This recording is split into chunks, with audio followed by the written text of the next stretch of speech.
નમસ્કાર મિત્રો, આજે આપણે વાત કરવાના છીએ અમદાવાદમાં એક રિક્ષાવાળી મહિલા સાથે બનેલી ઘટના પર। અમદાવાદ શહેરની સવાર હતી। રેલવે સ્ટેશન પાસેના રસ્તા પર ચમકતા સૂર્યકિરણો ધૂળમાં ભળીને એક અજાણી ચમક પેદા કરતા હતા। લોકોની ભીડ, વાહનોનો અવાજ, ચાની ટપરી પરની ચર્ચાઓ, આ બધાની વચ્ચે એક મહિલાની રિક્ષા ધીમે ધીમે આગળ વધતી હતી। તેનું નામ હતું નીતા પટેલ। મધ્યમ વર્ગ કુટુંબમાંથી આવેલી, પણ હવે જીવનના સંઘર્ષનો પર્યાય બની ગયેલી। પતિનું મૃત્યુ અકસ્માતમાં થયું હતું। તે દિવસે આખી દુનિયા જાણે ધરાશયી થઈ ગઈ હતી, પણ તેના બે નાના બાળકો ચહેરા જોઈને તે જાણતી હતી કે હવે રડવાથી નહીં, રીડથી જ આગળ વધવું પડશે। માં, આજે તું ખાલી હાથ નહીં આવજે। હા, મારી સ્કૂલ ફી કાલે ભરવાની છે, દીકરો કાલે રાતે કહેતો હતો। તે શબ્દ નીતાના દિલમાં વીજળીની જેમ વાગતા હતા। એ માટે જ તે આજ સવારે વહેલી ઉઠી હતી, રિક્ષા સાફ કરી હતી અને આશા રાખી હતી કે આજે થોડું વધારે કમાઈ જઈશ।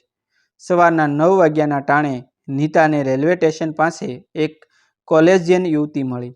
દાદીગઢ લઈ જશો? નીતાએ સ્મિત સાથે માથું હલાવ્યું। હા બેન, બેસો। રિક્ષા ધીમેથી આગળ વધી। રસ્તામાં હળવી વાતો થઈ। યુવતી બોલતી રહી પોતાના સપનાઓની અને નીતા વિચારતી રહી પોતાના બાળકના ભવિષ્યની। દિવસ મધ્ય સુધી સામાન્ય રીતે પસાર થયો। 2-3 ફેરા ફર્યા, થોડા પૈસા કમાયા, પણ હજુ પણ તે ફી જેટલું ન હતું। સાંજે 5 વાગ્યાના ટાણે સ્ટેશન પર એક સજ્જન સાહેબ ઉતર્યા। હાથમાં બેગ, આંખોમાં ઉતાવળ અને અવાજમાં તાત્કાલિકતાઓ। બહેન, મને એસઓજી હાઈવે તરફ જવું છે, જલ્દી મૂકી જશો? નીતાએ કહ્યું। હા સાહેબ, બેસો। રિક્ષા ચાલી। સાહેબનો અવાજ, નીતાનો સંયમિત સ્વર વચ્ચે ધીમે ધીમે વાત શરૂ થઈ। તમે રિક્ષા ચલાવો છો, આજકાલ સ્ત્રીઓ માટે આ સરળ નથી હો।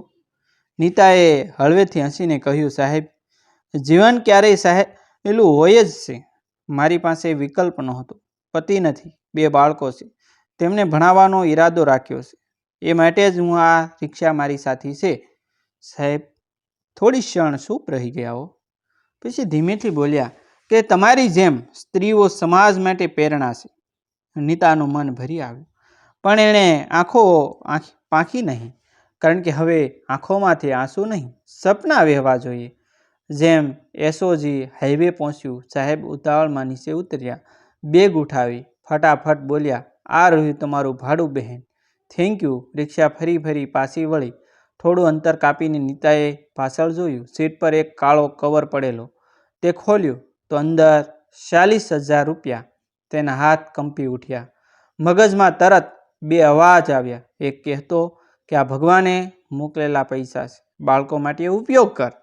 બીજો અવાજ કહેતો હતો કે ના નીતા, આ તારા નથી, જેનું છે એને પરત આપ। તેની આંખોમાં સંતાનોના ચહેરા તરસોડી ગયા, પણ અંતરમાં ઈમાનદારીની ઝલક વધુ તેજ બની ગઈ। મારા બાળકોને ભણાવવાની વાત કરી હતી ને, એ ભણતર ઈમાનદારીથી જ થવું જોઈએ, એણે મનમાં કહ્યું। આગળના દિવસે સવાર ઉગતા જ નીતા પોતાના બાળકોને સ્કૂલ મોકલે છે। હાથમાં ચાનો કપ અને મનમાં વિચારોનો વંટોળ। કાલના એ સાહેબ, એ પૈસા શું કરવું જોઈએ? તે રૂમના ખૂણે રાખેલી તે કાળી થેલીને જોયે છે, ખૂબ જોવે છે, નિરીક્ષણ કરે છે। ₹40,000, બાળકના સ્કૂલ ફી ભરનું ભાડું, દૂધની દુકાનના ઉધાર, બધું એકસાથે યાદ આવે છે। પણ પછી એણે પોતાના પતિનો ફોટો જોયો। ફોટો સામે નીતાએ હાથ જોડ્યા। તમે હતા તો ક્યારેય ખોટું પગલું ભરવા દીધું નથી, આજે પણ તું મારી સાથે છે ને? તને ખબર પડી ગઈ કે તેને શું કરવું છે? તે હાથમાં થેલી લીધી અને સીધી એસઓ હાઈવે તરફ રિક્ષા દોડાવી। એસઓ હાઈવે પર પહોંચી ઊંચી બિલ્ડિંગ સામે રિક્ષા અટકાવી। તેના દિલની ધડકન તેજ હતી। અંદર ગાર્ડ પૂછ્યું, કોઈને મળવું છે? નીતાએ ધીમેથી કહ્યું, હા, કાલે જ એક સાહેબ મારી રિક્ષામાં આવ્યા હતા, એમના પૈસા ભૂલાઈ ગયા હતા, એ આપવા આવી છું। ગાર્ડ હસી બોલ્યો, મેડમ, કેટલા રૂપિયા છે? 40,000। નીતાએ નિર્ભય અવાજમાં કહ્યું। તુરંત અંદરથી 2-3 કર્મચારી આવ્યા। એક બોલ્યો, આવો, હું લઈ લઉં, સાહેબ વ્યસ્ત હશે, તમે જઈ શકો। પણ નીતાએ થોડી હિંમત સાથે કહ્યું, ના ભાઈ ના, પૈસા મેં સાહેબને આપવાના છે, એમને પોતે હાથે આપીશ, હાથોહાથ આપીશ. કર્મચારીને થોડું આશ્ચર્ય થયું. એ બોલ્યો, બરાબર, બેસો થોડીવાર. નીતા ખુરશી પર બેઠી, હાથમાં થેલી પકડીને. એના મનમાં એક અજાણો ભય હતો. શું એ સાહેબ માનશે કે હું સાસી છું? શું એ વિચારે નહીં કે મેં પૈસા રોકી રાખ્યા? અંદર સાહેબ મીટિંગ પૂરી કરીને બહાર આવ્યા. એ જ સાહેબ. તેમણે નીતાને જોયા. અરે, તમે અહીં? શું વાત છે? નીતાએ થેલી આગળ કરી. સાહેબ, કાલે મારી રિક્ષામાં આ પૈસા ભૂલાઈ ગયા હતા. મને આજે જ સમજાયું કે આ તમારા છે. સાહેબના ચહેરા પર આશ્ચર્ય છવાયું. તેમણે તરત થેલી ખોલી, પૈસા ગણ્યા અને આંખોમાં એક અલગ જ પ્રકાશ દેખાયો. એ બોલ્યો, મને વિશ્વાસ નહોતો કે આજકાલ પણ લોકો આવું કરે છે. તમે તો મારી નજરમાં દેવ સમાન છો. નીતા હાથ જોડી બોલી, ના સાહેબ ના, હું ફક્ત માં છું. મારા બાળકો માટે સાસુ કામ કરવું જ મારો ધર્મ છે. પણ અચાનક એક કર્મચારી અંદર દોડી આવ્યો કે સાહેબ, કાલે રિક્ષાવાળી એ જ હશે ને? તમે કહ્યું હતું કે કોઈએ પૈસા ચોરી કર્યા. સાહેબ થોડા ગભરાયા. કર્મચારી બોલ્યો, લાગે છે એ જ છે, એને બોલાવો. નીતાનો ચહેરો ફિક્કો પડી ગયો. ચોરી? એ શબ્દ એની આત્મામાં વીજળીની જેમ વાગ્યો. બાપ. સાહેબને સમજાયું કે વાત ગલત રીતે બહાર ગઈ હતી. તેમણે તરત કહ્યું કે ના, ભૂલ મારી હતી. આ બહેન તો ઈમાનદારીની મૂર્તિ છે. પણ ત્યાં સુધી નીતાની આંખોમાં આંસુ આવી ગયા હતા.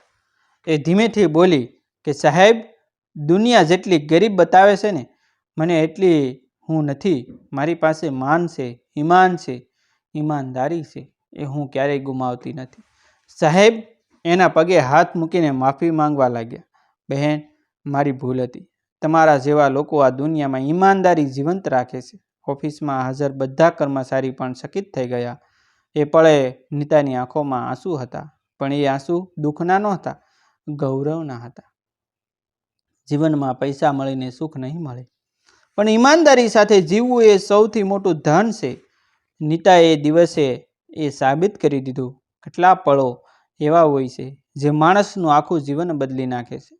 અને એ જ પળ આજે નીતાની સામે ઊભી હતી. નીતા રિક્ષાની બાજુમાં ઊભી હતી. ચહેરા પર થોડી શરમ, આંખોમાં થોડી ભીંજાયેલી ઈમાનદારીઓ. સામે સાહેબ હાથ જોડીને માફી માંગતા હતા.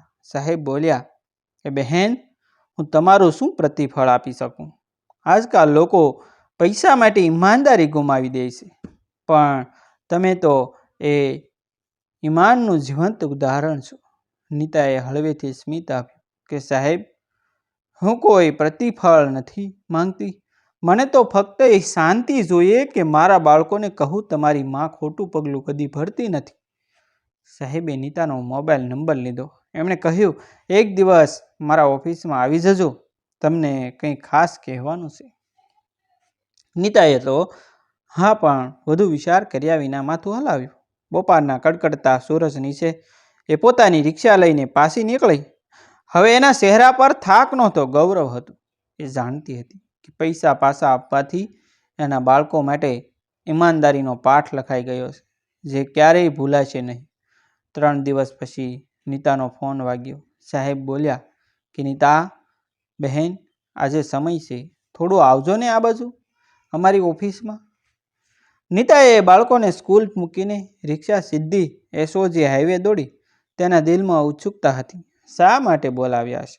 ઓફિસમાં પહોંચી સાહેબ ખુરશી ઉપરથી ઊભા થઈ સ્વાગત કરે છે, શા મંગાવે છે અને પછી કહે છે, બહેન, હું એક NGO સાથે જોડાયેલો છું, જે એવી મહિલાઓને મદદ કરે છે જેમણે પોતાના પગ પર ઊભા રહેવાની હિંમત બતાવી છે.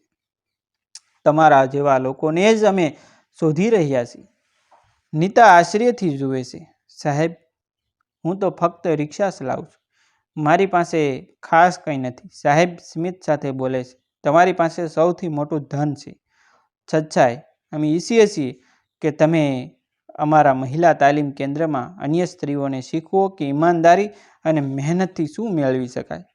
નીતાના ચહેરા પર વિશ્વાસનો પ્રકાશ ફેલાયો છે. એના હાથ કંપે છે.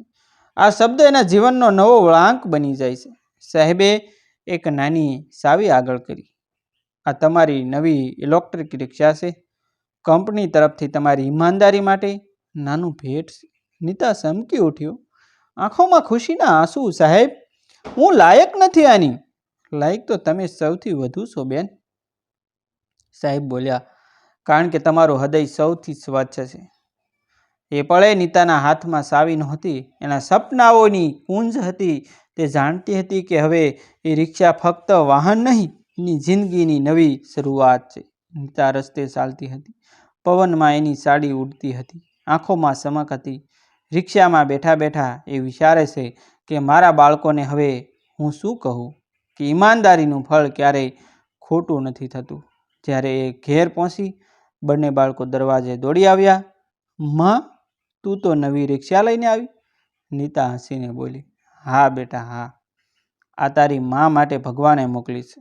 બાળકોએ માતાને ઝપટે લીધી. રિક્ષા પર હાથ ફેરવીને દીકરાએ કહ્યું કે માં, આ તારી હિંમતની રિક્ષા છે. નીતાની આંખો ફરી ભીંજાઈ ગઈ. એ મનમાં બોલી, હે ભગવાન, તો સદા મારી સાથે છે. જિંદગી જ્યારે તમને કઠિન રસ્તાઓ પર મૂકે ને, ત્યારે એનો અર્થ એ નથી કે તમે ખોટી દિશામાં જઈ રહ્યા છો. કદાચ એ રસ્તો જ તમારા માટે નવી ઊંચાઈનો માર્ગ છે. નીતા હવે એ પહેલાં જેવી રિક્ષાવાળી મહિલા ન રહી. એ દિવસ પછી એની અંદર કંઈક બદલાઈ ગયું હતું. સાહેબના શબ્દો તમારી પાસે સૌથી મોટું ધન છે, ઈમાનદારી, એની અંદર એક નવો વિશ્વાસ જગાવી ગયા હતા. હવે એ ફક્ત પોતાની જ જિંદગી માટે નહીં, પરંતુ અન્ય સ્ત્રીઓ માટે પણ જીવવા લાગી. તે દિવસથી નીતાની રિક્ષા ફક્ત મુસાફરોને જ નહીં, અનેક સ્ત્રીઓના સપનાઓને પણ આગળ લઈ જવા લાગી. એ હવે શહેરમાં મહિલાઓ માટે તાલીમ આપતી હતી. ગરીબીથી ડરશો નહીં, ખોટી રીતે કમાવા નહીં, ઈમાનદારીથી મહેનત કરશો તો ભગવાન પણ મદદ કરશે તમને. એના શબ્દો અનેક સ્ત્રીઓના હૃદયમાં આશાને દીવો પ્રગટાવતા હતા.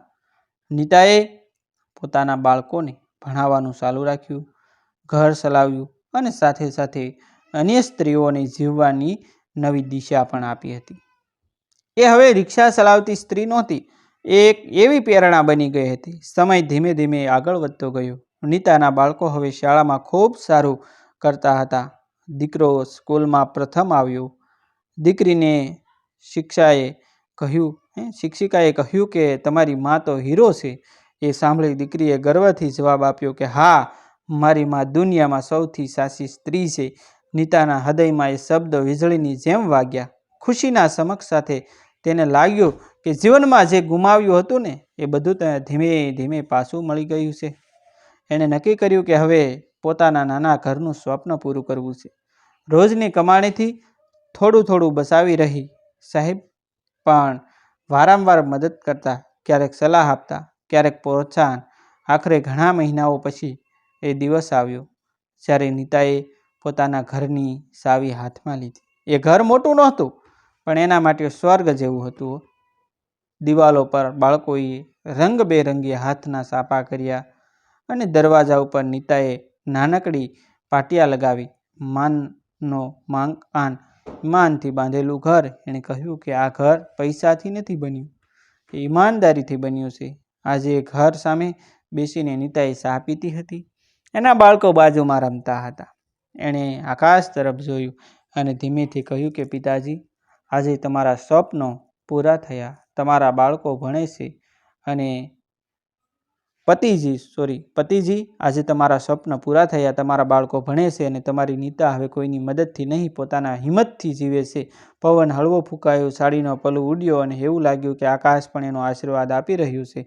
નીતાની વાર્તા ફક્ત એક સ્ત્રીની કહાની નહોતી, એ દરેક સ્ત્રીનું જીવનનું પ્રતિબિંબ હતી, જે સંઘર્ષ કરે છે, તૂટે છે, પણ ફરી ઊભી થાય છે. જીવનની રસ્તા પર રિક્ષા હજુ પણ ચાલે છે, પણ હવે એ ફક્ત મુસાફરોને નહીં, ઈમાનદારીની વાર્તાને આગળ લઈ જાય છે. એ રિક્ષાના પાછળ લખેલું છે, સચ્ચાઈ ધીમી હોય છે પણ પહોંચે ચોક્કસ. અને ખરેખર નીતા એ સાબિત કરી દીધું કે સાચી મહેનત અને ઈમાનદારી ક્યારેય ખાલી હાથ નહીં રહે. મિત્રો, આ વાર્તા કાલ્પનિક છે, જે લેખકના વિચારો દ્વારા આની રચના કરવામાં આવી છે. આવા જ નવા જીવન ઉપયોગી વિડીયો જોવા માટે અમારી ચેનલ સાથે બન્યા રહેજો. અને અમારી ચેનલને તમે હજી સુધી સબસ્ક્રાઈબ ન કરી હોય તો એક સબસ્ક્રાઈબ પણ કરી દેજો, જેથી કરી અમારા આવનારા વિડીયો આપને જલ્દી મળી જાય. થેન્ક યુ મિત્રો, મળશું આપણે